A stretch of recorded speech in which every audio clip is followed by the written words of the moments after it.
Bismillah. Bismillahirrahmanirrahim. Assalamualaikum warahmatullahi wabarakatuh.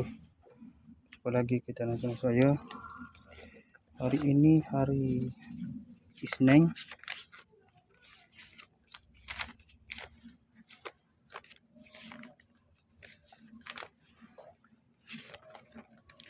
Hari Isnin 10 November 2025 Masehi bersamaan dengan 19 Jamadil Awal 1447 Hijriah.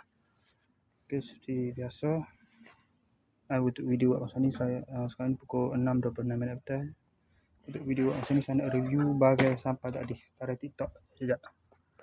Pada pukul 5.44 tadi. Dekat dengan sejam yang lalu. Okey. Sekejap. Okey. Oh, tak royak siapa penghantar. Ini parti khas Max aksesori.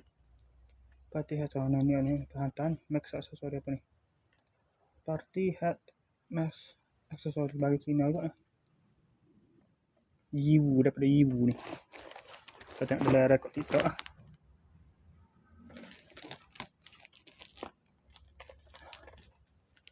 Tapi tak jumpa dalam Shopee ni bagian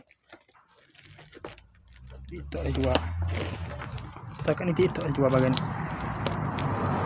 Kalau macam biji kata, biji benih balsawut tu sejak ada sejak tak ada. Hilang tu seperti tak ada. Hilang tu dah tak ada. Seperti tidak pernah wujud. Tapi tak ada COD ya. Rasa tu.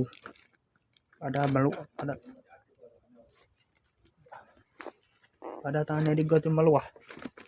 Di mana di Indonesia meluah benda tu.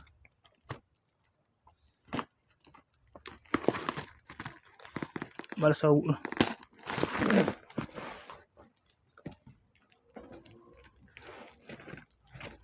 Begak ni.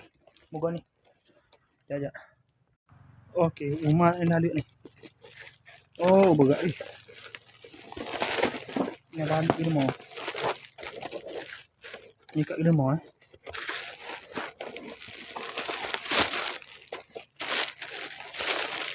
Okey, hak itu hak ni apa? Hak putih 2 bilah. Hak putih 2 bilah.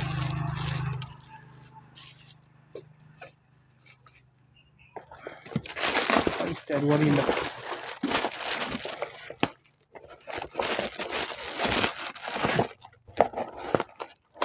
Okey, sekadar itu saja. Assalamualaikum, jumpa lagi. Bye.